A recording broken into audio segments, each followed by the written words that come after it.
मेरे YouTube channel UGC@JRF history में आज फिर से आप सभी का स्वागत है। उम्मीद करती हूँ आप सभी अच्छे होंगे। आज जिस टॉपिक पर हम डिस्कस करने वाले हैं वो टॉपिक है अर्थशास्त्र, जिसकी रचना कौटिल्य ने की थी। थोड़ा उसके बारे में आज हम जानेंगे। थोड़ा सा कौटिल्य के बारे में जान लेते हैं। आप सभी को पता है कि चंद्रगुप्त मौर्य के जीवन निर्माण में, जब चंद्रगुप्त मौर्य का जीवन निर्माण है, उसके जीवन जीने का तरीका, वो राजा कैसे बने, उन्होंने किसने उसे राजा बनाया, तो वो चाणक्य ही थे। उसमें चाणक्य का सबसे बड़ा हाथ रहा है और इतिहास में चाणक्य को विष्णुगुप्त के नाम से भी जाना जाता है, कौटिल्य और विष्णुगुप्त के नाम से। और जो ब्राह्मण और बौद्ध ग्रंथ है वो हमें उनके जीवन के विषय में जो सूचना देते हैं, उससे ये क्लियर होता है कि वे तक्षशिला जो था उस वहाँ के एक ब्राह्मण परिवार में उत्पन्न हुए थे। कौटिल्य जो थे तक्षशिला के एक ब्राह्मण परिवार में उत्पन्न हुए थे और उनको वेदों और शास्त्रों का ज्ञान था। वेद और शास्त्रों के ज्ञाता थे वो। और तक्षशिला का जो केंद्र था, शिक्षा का केंद्र था तक्षशिला उस टाइम पर, वहाँ के आचार्य भी थे कौटिल्य। आइए अर्थशास्त्र के बारे में जान लेते हैं। लेखक कौन है इसके? कौटिल्य है। देश है भारत, भारत में इसकी रचना हुई है। भाषा थी संस्कृत भाषा में ये लिखा गया था। और विषय था state craft and military strategy. प्रकाशन तिथि क्या है कि कब इसका प्रकाशन हुआ, वो था 3rd सेंचुरी BC में।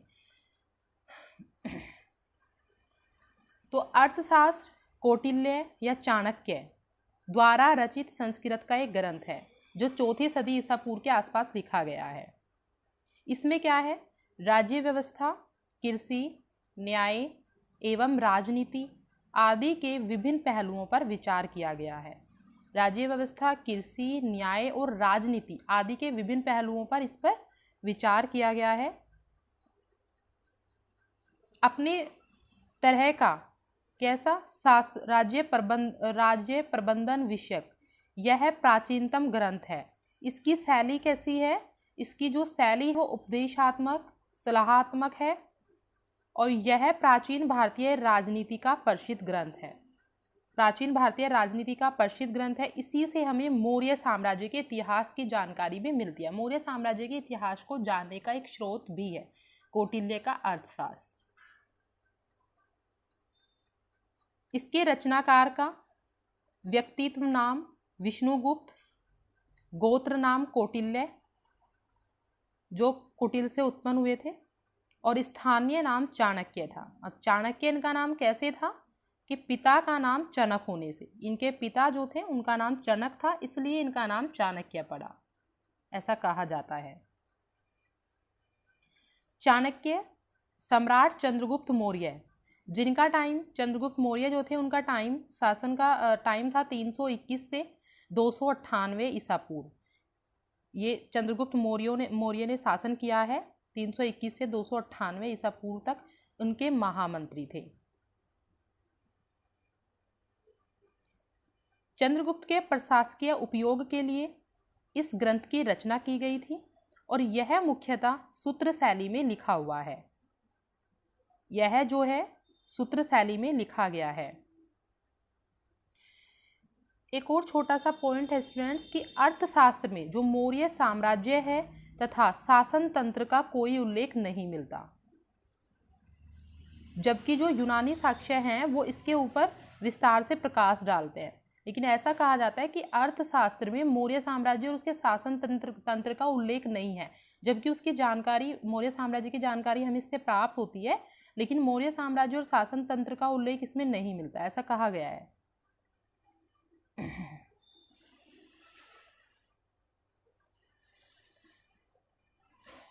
यह शास्त्र अनावश्यक विस्तार से रहित, समझने और ग्रहण करने में सरल एवं कौटिल्य द्वारा उन शब्दों में रचा गया जिनका अर्थ सुनिश्चित हो चुका है।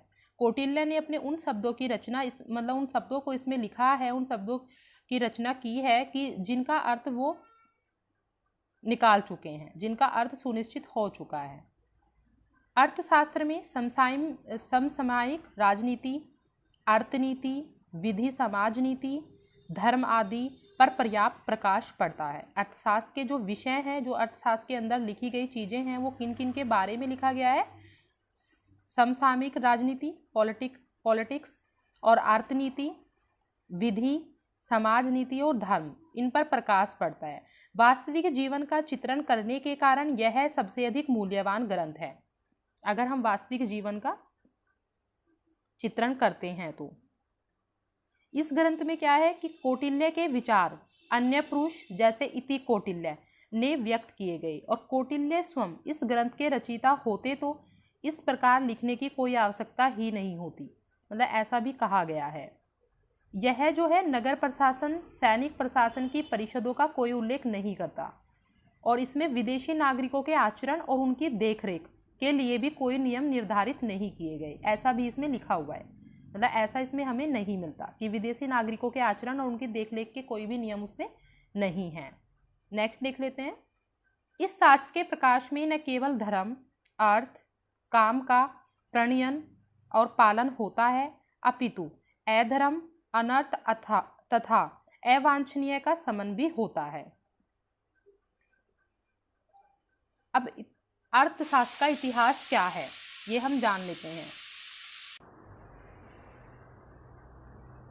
प्राचीन लेखकों ने अपने ग्रंथों में अर्थशास्त्र के अवतरण दिए हैं। कुछ जो प्राचीन लेखक हैं उन्होंने भी अपने ग्रंथों में अर्थशास्त्र की कुछ बातें लिखी हैं, क्योंकि इसमें कौटिल्य का उल्लेख भी किया है, और यह ग्रंथ अभी लुप्त हो चुका है, फिलहाल हमें ये पर्याप्त नहीं है। 1904 ईस्वी में तंजौर के एक पंडित का नाम था भट्ट स्वामी के अपूर्ण भाष्य के साथ अर्थशास्त्र का हस्तलेख मैसूर राज्य पुस्तकालय के अध्यक्ष श्री आर श्याम शास्त्री को दिया गया। श्री शास्त्री ने पहले इसका अंशतः अंग्रेजी भाषांतर 1905 ईस्वी में इंडियन एंटीक्वेरी और मैसूर रिव्यू 1906 से 1909 में प्रकाशित किया। इसका जो एक संस्करण है अंग्रेजी भाषा में 1905 में इंडियन एंटीक्वेरी के नाम से, और मैसूर रिव्यू 1906 से 1909 में प्रकाशित किया गया था। इन अधिकरणों के अनेक उपविभाग जैसे 15 अधिकरण हैं, अर्थशास्त्र में 15 अधिकरण हैं, 150 अध्याय हैं और 180 उपविभाग हैं और 6000 श्लोक हैं अर्थशास्त्र के अंदर। पुस्तक का नाम अर्थशास्त्री क्यों पड़ा? ये भी एक क्वेश्चन आप सभी के दिमाग में आ रहा होगा कि जो ये अर्थशास्त्र है कि कौटिल्य ने अर्थशास्त्री इसका नाम क्यों रखा है, कि इस पुस्तक का नाम अर्थशास्त्र ही क्यों है? तो कौटिल्य का अर्थशास्त्र राजनीतिक सिद्धांतों की एक महत्वपूर्ण कृति है।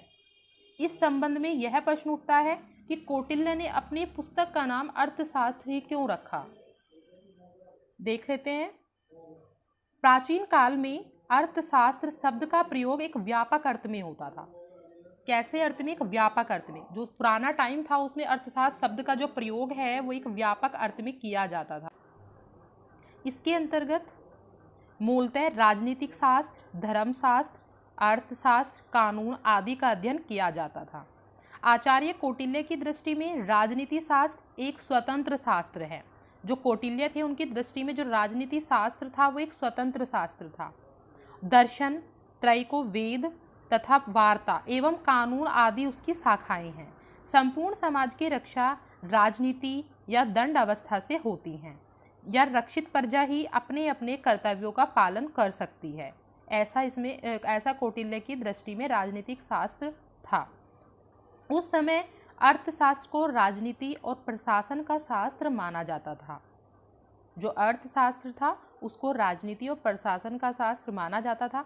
महाभारत में इस संबंध में एक प्रसंग है जिसमें अर्जुन को अर्थशास्त्र का विशेषज्ञ माना गया है।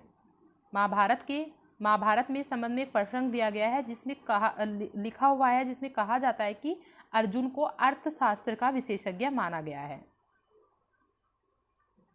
कुछ नामों का निर्देशन कौटिल्य अर्थशास्त्र में किया गया है, जैसे देख लेते हैं। कुछ नाम थे। मानव को मनु के अनुयायी,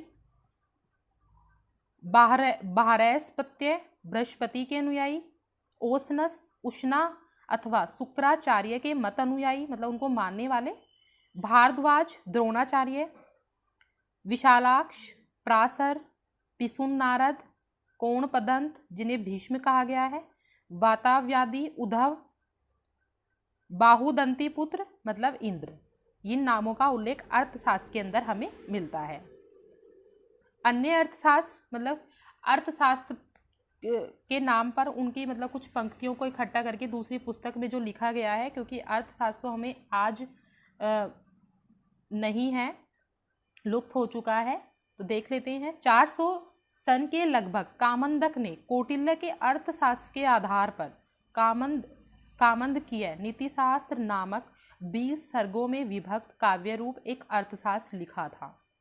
यह नैतिकता और विदेश नीति के सिद्धांतों पर भी विचार करता है, जो कामंदक ने लिखा है।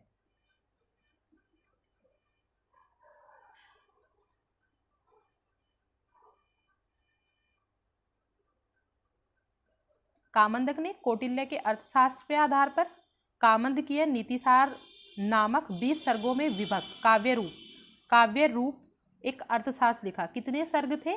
20 सर्ग थे। कब लिखा गया? 400 ईस्वी के सन में। तो यह नैतिकता और विदेश नीति के जो सिद्धांत होते हैं उन पर विचार करता है।